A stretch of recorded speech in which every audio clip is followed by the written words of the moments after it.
আসসালামু আলাইকুম রাহমাতুল্লাহি ওয়া বারাকাতুহু। আশা করছি প্রত্যেকে ভালো আছেন। আজকে আমরা ঈদগামের ব্যবহার সম্পর্কে জানব। তো ঈদগাম অর্থ হচ্ছে মিলিয়ে পড়া।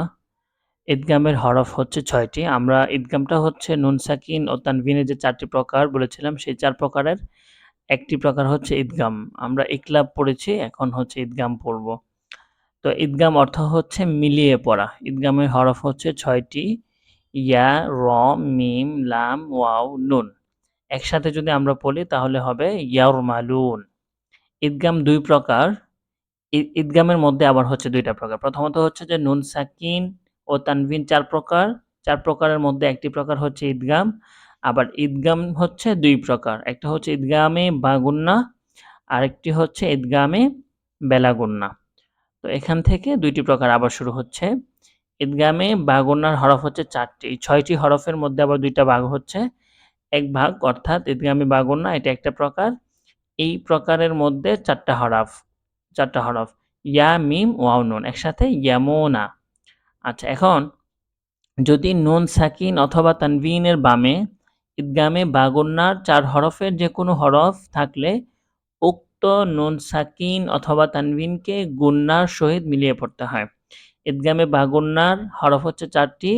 নুন সাকিন অথবা তানবিনের পরে যদি এই ৪ হরফের কোনো একটি হরফ আসে, তাহলে নুন সাকিন অথবা তানবিনকে কি করতে হবে? গুন্নার সহিত মিলিয়ে পড়তে হবে।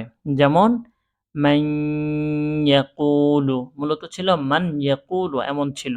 তো এখানে নুন সাকিনের পরে ইয়া আসছে, এজন্য এখানে গুন্না করে মিলিয়ে পড়তে হচ্ছে। এটাকে ঈদগামে বাগুন্না বলে। তো আমরা ঈদগামের অর্থ জানলাম, তারপর হচ্ছে ঈদগামের ৬ টি হরফ জানলাম। তারপর আমরা হচ্ছে ঈদগামের ২ টি প্রকার জানলাম। ২ প্রকারের মধ্যে একটা প্রকার আমরা জানলাম।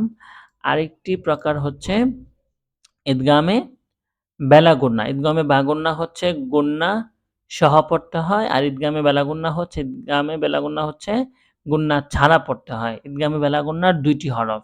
কি, কি? লাম, র একত্রে লাউ।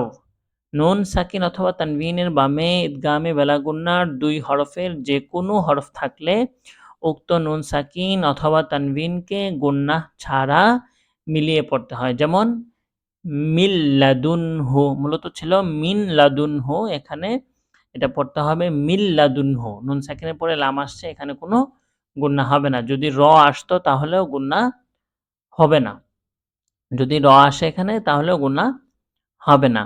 তো এই ২ টা প্রকার আপনারা খুব ভালো করে মুখস্থ করবেন, তাহলেই ইনশাআল্লাহ বিষয়গুলো বুঝতে পারবেন। মুখস্থ করার পাশাপাশি প্র্যাকটিক্যালি এই শব্দগুলো একটু বোঝার চেষ্টা করবেন। আচ্ছা, এখানে একটি নিয়ম বলা হচ্ছে, নুন সাকিনের বামে একই কালিমায় বলতে একই শব্দের মধ্যে, কালিমা অর্থ হচ্ছে শব্দ।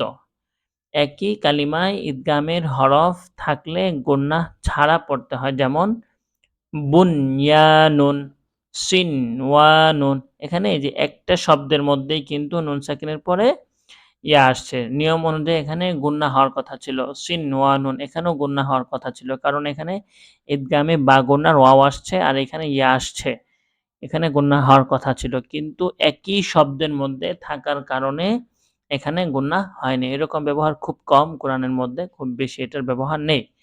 আর এটা মনে না রাখলেও চলবে, কোনো সমস্যা নেই। আপনারা যখন কোরআন পড়বেন, আমরা যখন পড়ব, তখন ইনশাআল্লাহ এই নিয়মগুলো আমরা কোরআনের মধ্যেও প্র্যাকটিক্যালি বলে দেব ইনশাআল্লাহ।